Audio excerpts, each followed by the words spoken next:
Okay, so proceeding हुआ class, हम deal कर रहे थे चैप्टर कंपेयरिंग क्वांटिटीज से. Okay, we were dealing with the chapter comparing quantities. अब कंपेयरिंग क्वांटिटीज में हमने सबसे पहले क्वांटिटीज कौन से जिनको कंपेयर कर सकते हैं वो पढ़ा. क्वांटिटीज कंपेयर करने के लिए जो टाइप्स है वो हमने देखे, जैसे आप रेशियो यूज कर सकते हो, परसेंटेज यूज कर सकते हो.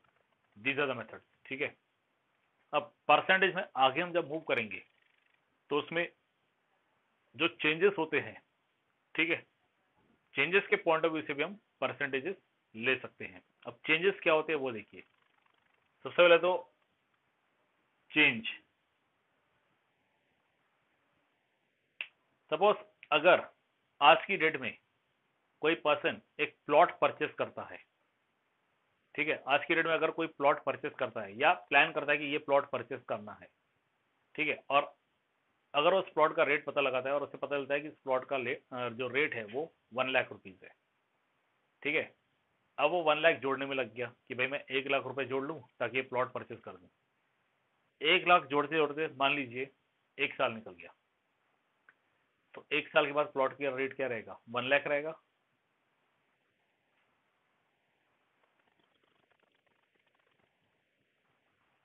नहीं, ज्यादा होगा कम होगा? ज्यादा होगा. ठीक है, ऐसा हर एक चीज में होगा, ऐसा हर एक चीज में होगा ऑलमोस्ट. ठीक है, बट ऐसा भी हो सकता है कि कुछ ऐसी चीजें जिसमें कम हो जाता है रेट. ठीक है, जैसे अगर आप एक कार परचेस करने की सोच रहे हो, ठीक है, तो उसका रेट बढ़ सकता है. लेकिन अगर आप एक मोबाइल परचेस करने की सोच रहे हो तो कल को हो सकता है इसका रेट कम हो जाए. ओके, सपोज आपको एक मोबाइल परचेस करना है, आपने एक हैंडसेट, बहुत अच्छा हैंडसेट है, आपने डिसाइड किया कि यही हैंडसेट मुझे परचेस करना है. ठीक है, जब आपने इसका रेट पता लगाया तो आपको पता लगा इसका रेट 12,000 है. अब आपने सोचा कि ये 12,000 है तो थोड़ा मैं पैसा जमा कर लूँ फिर मैं ले लूंगा. 6 महीने बाद जब वो लेने गए तब आपको पता लगा कि इसका रेट कितना हो सकता है. 12,000 अगर पहले था तो अभी कितना हो सकता है 6 महीने बाद?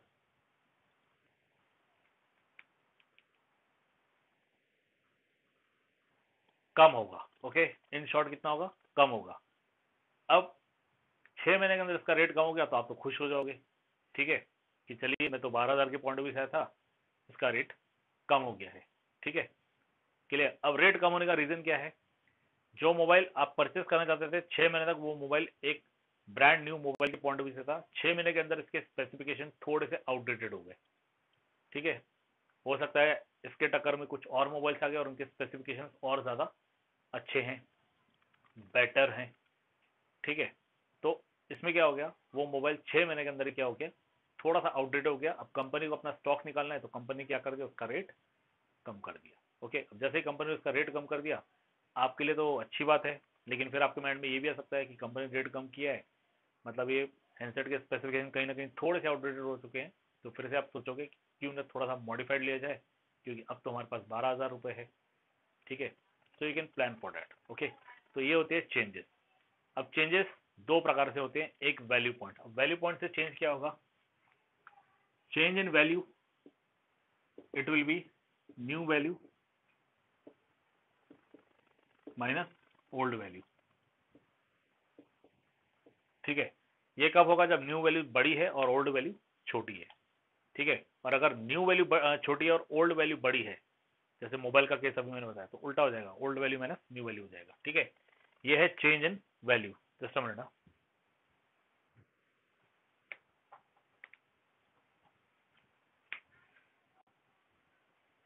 वैसे ही एक चेंज परसेंट आएगा, चेंज परसेंट या परसेंटेज चेंज. ओके, अब ये हो जाएगा change in value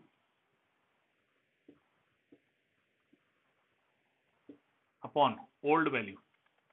old value कह सकते हो या ओरिजिनल वैल्यू कह सकते हो, इनटू 100. ओके, ओल्ड वैल्यू से बेटर है इसे आप ओरिजिनल वैल्यू कहिए.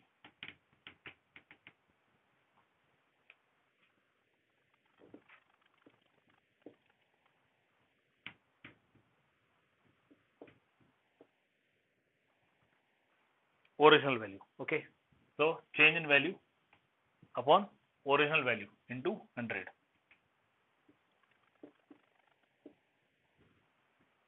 So this will be change percentage. अब चेंज जो होता है वो दो तरह का होता है, it may increase, it may decrease.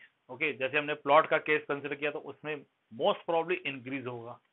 अगर आप गोल्ड का केस कंसिडर करोगे, गोल्ड के केस में मोस्ट प्रॉब्ली इंक्रीज होगा।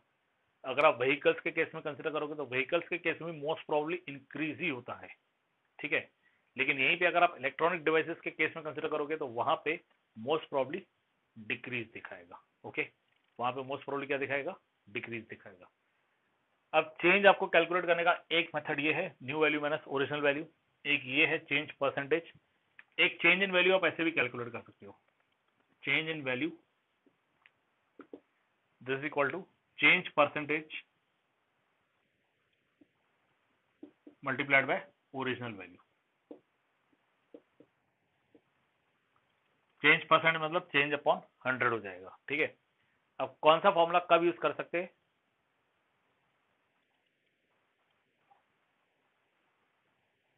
कौन सा फॉर्मूला कब यूज कर सकते हैं? अगर आपको न्यू वैल्यू और ओरिजिनल वैल्यू दोनों दिए हुए हैं तो आप ये यूज कर सकते हो, चेंज इन वैल्यू। अगर आपको चेंज इन वैल्यू दिया हुआ है और ओरिजिनल वैल्यू दी है तो आप चेंज परसेंटेज फाइंड कर सकते हो।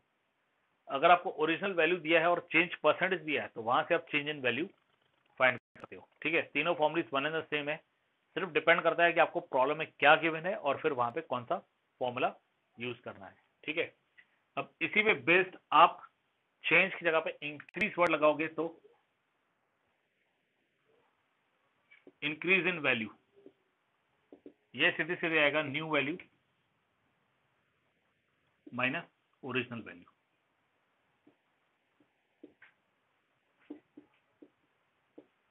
ठीक है। इंक्रीज परसेंटेज ये आपका आएगा चेंज इन या इंक्रीज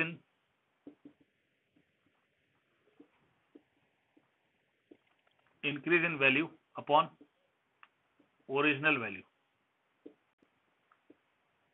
इंटू 100। ओके, और एक आप ये भी फाइंड कर सकते हो, increase in value this equal to increase percentage into original value, ठीक है। बिल्कुल इसी तरह से डिक्रीज का आएगा, डिक्रीज में भी ये 3 पॉइंट होंगे, सिर्फ एक छोटा सा चेंज होगा डिक्रीज के केस में, ठीक है। डिक्रीज के केस में क्या होगा, पहला जो पॉइंट है डिक्रीज इन वैल्यू, यहां पे आएगा original value minus new value, यहां पे आएगा original value minus new value. Decrease in value हो रहा है, डिक्रीज इन वैल्यू मतलब जो पहले कीमत थी उससे कीमत क्या हो गई, कम हो गई। मतलब जो पहले ओरिजिनल कीमत थी वो ज्यादा थी और अभी जो नई कीमत है वो कम है, तो इसलिए डिक्रीज इन वैल्यू में क्या हो जाएगा, it will be original value minus new value. Okay, बाकी आपको डिक्रीज परसेंटेज कैलकुलेट करना है तो बिल्कुल वैसा ही आएगा, decrease in value upon original value into 100, और डिक्रीज इन वैल्यू फाइंड करनी है तो decrease percentage into original value. Okay, yes, any doubt in this?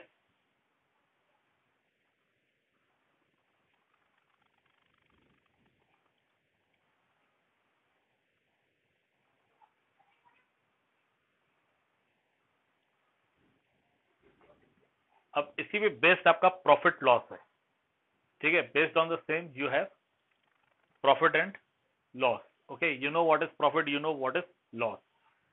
एक चीज जिस प्राइस में परचेज की गई है जब उससे ज्यादा प्राइस में बेची जाएगी तब प्रॉफिट होगा, और एक चीज जिस प्राइस में परचेज की गई है उससे कम प्राइस में जब बेची जाएगी तो वो लॉस होगा। ओके,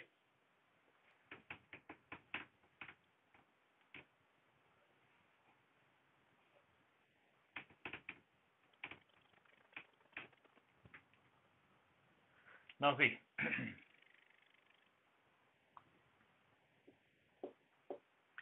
प्रॉफिट, प्रॉफिट होता है सेलिंग प्राइस, सेलिंग प्राइस को एसपी भी लिख सकते हैं माइनस कॉस्ट प्राइस, जिसे हम सीपी लिख सकते हैं। तो profit will be selling price minus cost price. Okay, यहां से प्रॉफिट परसेंटेज भी कैलकुलेट किया जा सकता है, ठीक है। प्रॉफिट परसेंटेज जो होगा वो हमेशा कैलकुलेट किया जाता है कॉस्ट प्राइस के ऊपर। This will be profit upon CP into 100, ठीक है। और यदि आपको प्रॉफिट परसेंट दिया हुआ है, कॉस्ट प्राइस दिया हुआ है, तो वहां से आप प्रॉफिट कैलकुलेट कर सकते हो। प्रॉफिट का दूसरा एक फॉर्मूला जिसमें सेलिंग प्राइस दिया नहीं रहेगा, आपको प्रॉफिट परसेंटेज दिया रहेगा। So it will be profit percentage into cost price. Okay, ये 3 फॉर्मूलेज है। बिल्कुल इसी तरह से आपके 3 फॉर्मूलेज लॉस के भी हैं।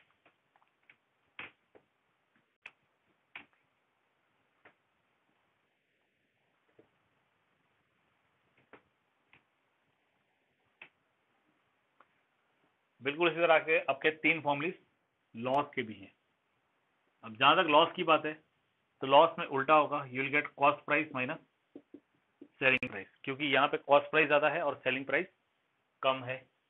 लॉस परसेंट जो होगा वो भी कैलकुलेट होगा कॉस्ट प्राइस के ऊपर ही, means you get loss upon CP into 100। और लॉस को कैलकुलेट करने का एक और मेथड, अगर आपको लॉस परसेंट दिया हुआ है तो loss percent into cost price हो जाएगा। These are the formulae. अब डिपेंड करता है आपको क्वेश्चन में क्या दिया हुआ है और इनमें आपको क्या यूज करना है, ठीक है। फॉर एग्जाम्पल, अगर आपको ये दिया हुआ है कि एक शॉपकीपर है, ठीक है, इलेक्ट्रॉनिक शॉपकीपर, उसने टेलीविजन सेट परचेस किया था 11,000 में, ठीक है। टेलीविजन सेट कितने में परचेस किया था? 11,000 में, ठीक है। और इसने 10% लॉस से बेचा, इसने 10% लॉस से बेचा, ठीक है। अब लॉस से बेचा तो फॉर्मूला यहां से कोई यूज होगा। आपसे पूछा है what is the selling price, तो आप इनमें से कौन कौन सा फॉर्मूला यूज करोगे? ये आपका फॉर्मूला 1 है, ये फॉर्मूला 2 है, ये फॉर्मूला 3 है। मैं आपको क्वेश्चन एक बार फिर समझा देता हूँ, ठीक है, या फिर बता देता हूँ। क्वेश्चन है कि एक शॉपकीपर है, इलेक्ट्रॉनिक शॉपकीपर, उसने क्या किया, उसने एक टेलीविजन सेट परचेस किया था। ऑब्वियसली शॉपकीपर है तो उसने परचेस बेचने के लिए किया था, ठीक है। उसने टेलीविजन लिया था 11,000 का, लेकिन जब उसने उसे बेचा तो 10% लॉस से बेचा। तो 10% लॉस से बेचा, इस हिसाब से आप कौन सा फॉर्मूला यूज करोगे? क्वेश्चन है what is the selling price of the television set, जो कि 10% लॉस से बेचा गया है, तो आप कौन सा फॉर्मूला यूज करोगे?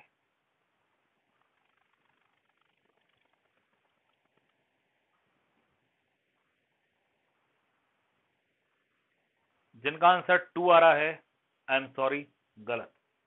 सबसे पहले आप ये फाइंड करोगे, you will apply this formula. Third, loss percent तो आपको ऑलरेडी दिया है, तो आप लॉस परसेंट फाइंड करने के पीछे क्यों जा रहे हो? लॉस परसेंट तो आपको ऑलरेडी दिया है ना, तो आप लॉस फाइंड करोगे ना, लॉस कितना हुआ है। लॉस हुआ है 10%। 10% मतलब 10/100, 10/100। और कॉस्ट प्राइस कितना था? कॉस्ट प्राइस था 11,000, ठीक है। तो 1 2 और ये 1 2 0 कट हो गया, ये 1 2 2 0 0 हो गए एंड यू गेट 11, मतलब इतना लॉस हुआ। इतना क्या हो गया? लॉस हो गया, ठीक है। क्या यहाँ पे प्रॉब्लम कंप्लीट हो गया? जो मैंने क्वेश्चन किया था उसके हिसाब से यहाँ पे प्रॉब्लम कंप्लीट हो गया? नहीं, हमें क्या फाइंड करना है? Selling price. तो अब आप कौन सा फॉर्मूला यूज करोगे? अगर हमें सेलिंग प्राइस फाइंड करना है तो अब आप कौन सा फॉर्मूला यूज करोगे? फर्स्ट वन, ये वाला फॉर्मूला आप यूज करोगे आप, ठीक है। So what you get loss it is equal to CP minus SP. This gives you SP is equal to CP minus loss. SP जो उधर नेगेटिव है इधर आ जाएगा, पॉजिटिव हो जाएगा, और लॉस जो इधर पॉजिटिव हो जाके नेगेटिव हो जाएगा। Means you get selling price is equal to 11,000 minus 1100, और यहाँ से आपका आंसर आ जाएगा। ओके, यहाँ से क्या आ जाएगा? You will get the answer, ठीक है। तो क्वेश्चन के ऊपर डिपेंड करेगा, क्वेश्चन ध्यान से रीड कीजिए। क्वेश्चन के ऊपर डिपेंड करेगा कि आप फॉर्मूला कौन सा यूज कर रहे हो, ठीक है। क्वेश्चन जो मैंने फ्रेम किया था वो क्या था कि टेलीविजन सेट है जिसका प्राइस 11,000 है, कॉस्ट प्राइस 11,000 रुपीज है, और शॉपकीपर ने उसे 10% लॉस से बेचा है। तो जो लॉस दिया है ना वो परसेंट वाइज में दिया है, वैल्यू नहीं दी है, ठीक है। आपको जो लॉस दिया है वो परसेंट वाइज दिया है, उसमें वैल्यू नहीं दी है। तो सबसे पहले लॉस वैल्यू कितनी है आपको वो फाइंड करनी पड़ेगी। तो लॉस वैल्यू फाइंड करने के लिए आप ये फॉर्मूला यूज करोगे। जब आप ये फॉर्मूला यूज करोगे तब आपको लॉस वैल्यू मिल रही है 1100 रुपीज, मतलब इतने लॉस से बेची गई है। ठीक है, जो 10% दिया था वो परसेंटेज वाइज लॉस दिया था, आपको वैल्यू वाइज फाइंड करना है, तो वैल्यू बेस्ड ये रहेगा 1100। और फिर आपको सेलिंग प्राइस फाइंड करना है, तो कॉस्ट प्राइस था 11,000, उसमें से माइनस 1100 कर दीजिए, आपका आंसर आ जाएगा। ओके, उतने में टेलीविजन सेट बेचा गया है। Very bad situation, 39 student. Is this clear और any doubt?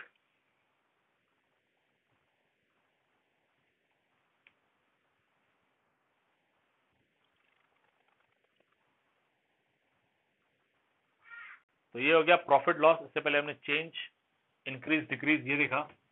Now into next concept, and the next concept is related to banking.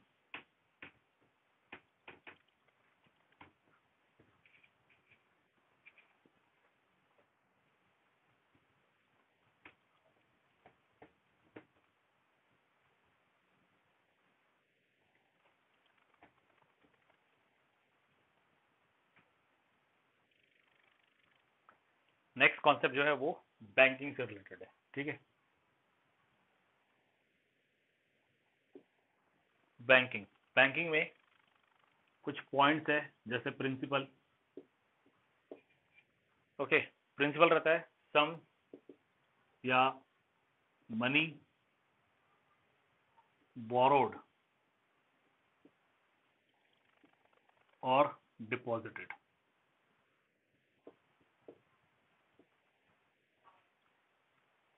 It is money borrowed और डिपॉजिटेड। ठीक है, उसे कहा जाता है principal, denoted by P.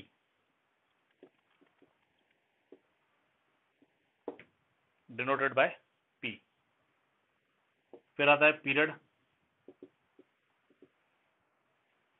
Time, generally in years रहता है।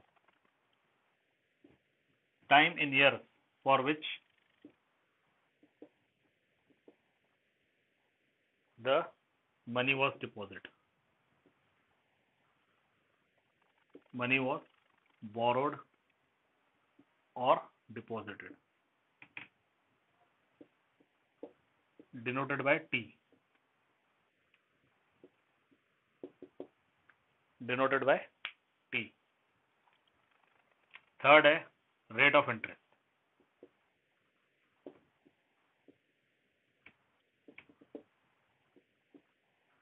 Rate of interest, percentage of money calculated per year.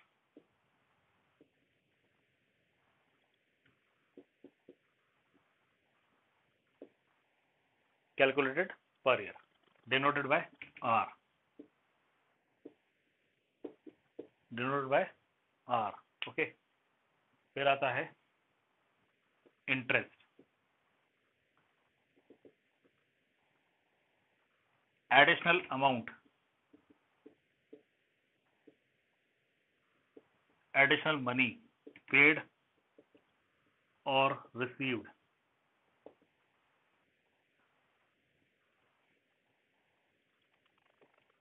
After the period is over. Okay, these are two types. ये दो टाइप के हैं, simple interest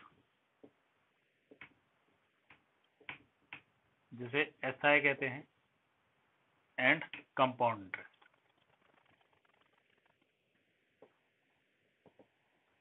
simple interest and compound interest. Okay, clear? तो सबसे पहले आता है प्रिंसिपल। प्रिंसिपल मीन्स ये मनी रहता है जो बोरो किया जाता है या डिपॉजिट किया जाता है। अगर आज की डेट में आप बैंक में जाके कोई पैसा जमा करते हो, तो जितना पैसा आप जमा करोगे उसे कहा जाएगा principal, that is known as principal. अगर आज की डेट में आप कोई पैसा जमा करते हो तो उसे कहा जाएगा प्रिंसिपल। सपोज आज आप बैंक गए और वहां जाके अपने 10,000 रुपीज जमा कर दिए, तो इसे प्रिंसिपल कहा जाएगा। या मान लीजिए आज की डेट में आपके नाम से कोई लोन निकलता है, जैसे सपोज मुझे घर बनवाना है तो मैंने होम लोन लिया, तो जो होम लोन मैं लूंगा उसे कहा जाएगा प्रिंसिपल, क्योंकि वो मैंने बोरो किया है। वो क्या किया है? बोरो किया है। तो बैंक में पैसा डिपॉजिट करना या बैंक से पैसा निकालना, क्यों मैं साइड क्यों हो जाऊं? यस दीक्षा, मैं साइड क्यों हो जाऊं, बताओ। आपको ये थोड़ी कहा गया कि आप अभी लिखो, भले पहले आप कॉन्सेप्ट तो समझ लो। First understand the concept. Video तो फिर आएगा, आप तब भी देख सकते हो, not an issue for that. तो जो पैसा बैंक में दिया जाएगा या जो पैसा बैंक से लिया जाएगा, ओके क्लियर, दोनों केस में से प्रिंसिपल कहा जाता है। ठीक है, अब ये जरूरी नहीं कि पैसा जो है वो बैंक में ही दिया जाए या बैंक से ही लिया जाए। ओके, मनी लेंडर्स रहते हैं, फाइनेंस कंपनीज रहती है, वहां से ही पैसा लिया और दिया जा सकता है। ठीक है, अब जैसे आपकी जनरेशन जो है, आपकी जनरेशन आज के डेट में बहुत कुछ देख रही है। ठीक है, आप भले अभी 7th स्टैंडर्ड में है, but you are seeing a lot in this world which is going on. Okay, जैसे अगर मैं ज़्यादा दूर नहीं जाऊं तो रिसेंटली अगर आपके पेरेंट्स ने कोई मोबाइल या लैपटॉप परचेज किया होगा, ठीक है, अगर कोई मोबाइल या लैपटॉप परचेज किया होगा what you call from any shop और ई वेबसाइट, ई कॉमर्स वेबसाइट जैसे फ्लिपकार्ट और अमेजोन हो गए, ठीक है, तो कहीं कहीं ऐसा होगा कि पेरेंट्स ने पूरा अमाउंट एक साथ दे दिया होगा, कहीं कहीं ऐसा होगा कि पूरा अमाउंट एक साथ नहीं दिया होगा, उसे ईएमआई में कन्वर्ट करवाया होगा। अब ईएमआई में कन्वर्ट करने के लिए ऑप्शंस रहते हैं, कोई बताएगा ऐसे कौन कौन से ऑप्शंस है जिससे हम ईएमआई में कन्वर्ट कर सकते हैं? What are the option?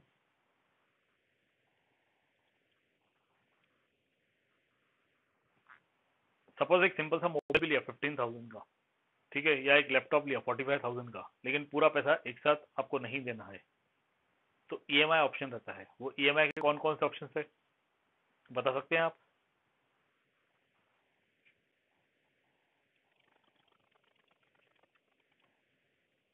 No one?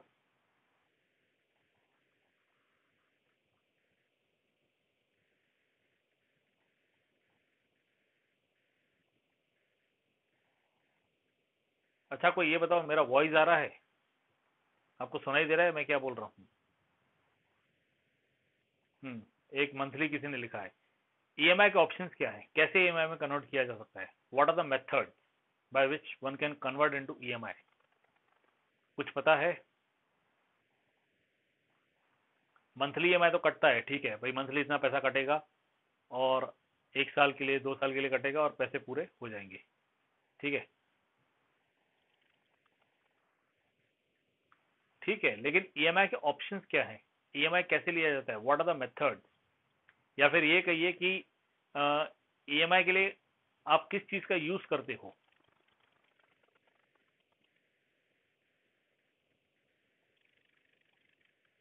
EMI के लिए यूज किस चीज का किया जाता है? Bank, very good. Besides bank, आप बैंक का यूज करते हो? तो अगर आप फ्लिपकार्ट से कोई चीज परती, ये आ गया word, credit card. Okay, credit card and debit card. अगर आप ई कॉमर्स साइट से कोई चीज परचेस कर रहे हो, ठीक है, तो उससे आप परचेस करके आपको बैंक जाने की जरूरत नहीं है। ठीक है, डायरेक्टली आप क्रेडिट कार्ड के थ्रू, क्रेडिट कार्ड के आपने डिटेल्स डाले, ये ओटीपी डाला, आपका काम हो जाएगा। Besides credit card, credit card जो है वो तो बैंक से रिलेटेड हो गया। Besides credit card, what are the other method? क्या कोई फाइनेंस कंपनीज हैं?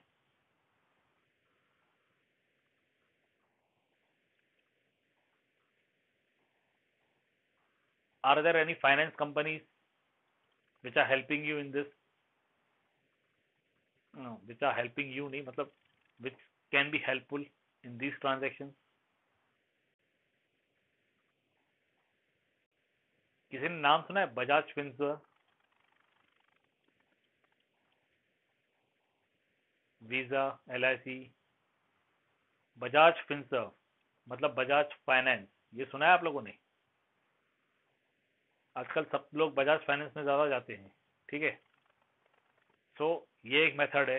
ठीक है, बैंक के क्रेडिट कार्ड के अलावा जो ईएमआई ऑप्शन है वो बजाज फाइनेंस के थ्रू भी हो जाता है।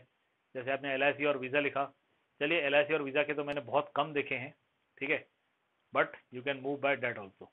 ओके, तो वहां पे जब पैसा कट जाता है और वो धीरे धीरे ईएमआई के रूप में दिया जाता है, ठीक है, तो जो पैसा कट गया ई कॉमर्स वेबसाइट को, उसका पैसा मिल गया आपको, आपका प्रोडक्ट मिल गया, ठीक है, और फिर आपके मंथली ईएमआई से पैसा कटेगा, तो जो एक समय पे पैसा उनको मिल चुका है, दैट इज द प्रिंसिपल, ठीक है। फिर उसका कुछ रेट ऑफ इंटरेस्ट होगा कि आपको इस रेट ऑफ इंटरेस्ट से पैसा रिटर्न देना है, और जब आप एट द एंड कैलकुलेट करोगे कि आपका ईएमआई जो हर मंथ कटा है, ठीक है, तो आपने एक्चुअल 15,000 का मोबाइल लिया था और at the end of the year आपने नोटिस किया कि जो पूरा पैसा हर मंथ कट कट होके गया है, तो कुछ 16,000 के करीब कट हो गया है, मतलब 1,000 ज़्यादा कट हो गया है।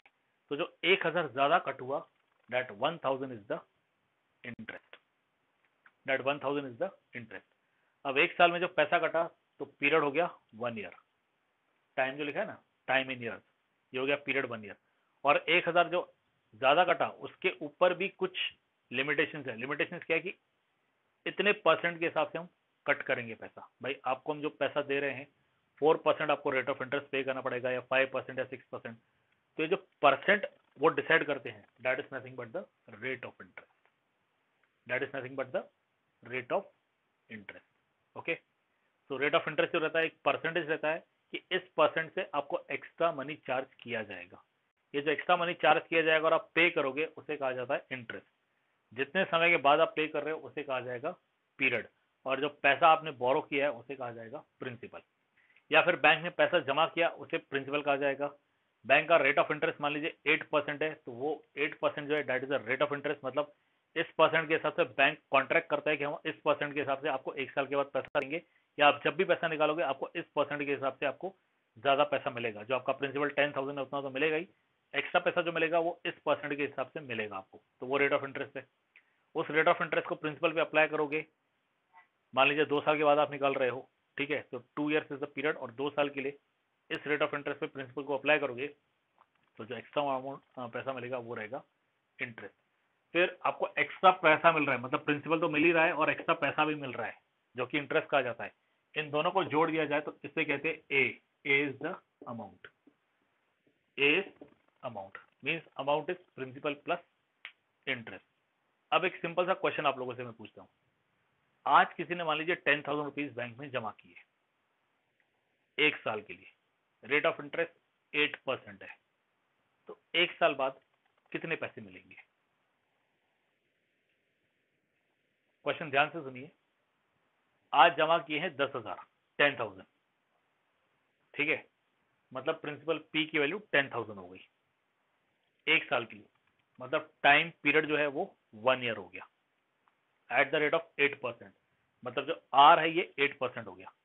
तो एक साल के बाद कितने पैसे वापस मिलेंगे, कोई बता सकता है?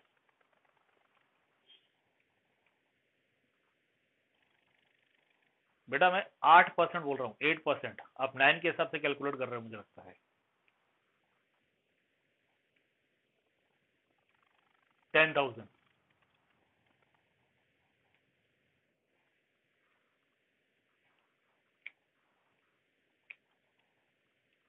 आप लोग कैलकुलेट कीजिएगा ऐसे, ठीक है। अगले क्लास में जब हम मीट करेंगे फिर से, तब आप मुझे बताइएगा कि कितना पैसा मिलना चाहिए। मैं क्वेश्चन एक बार रिपीट कर देता हूँ।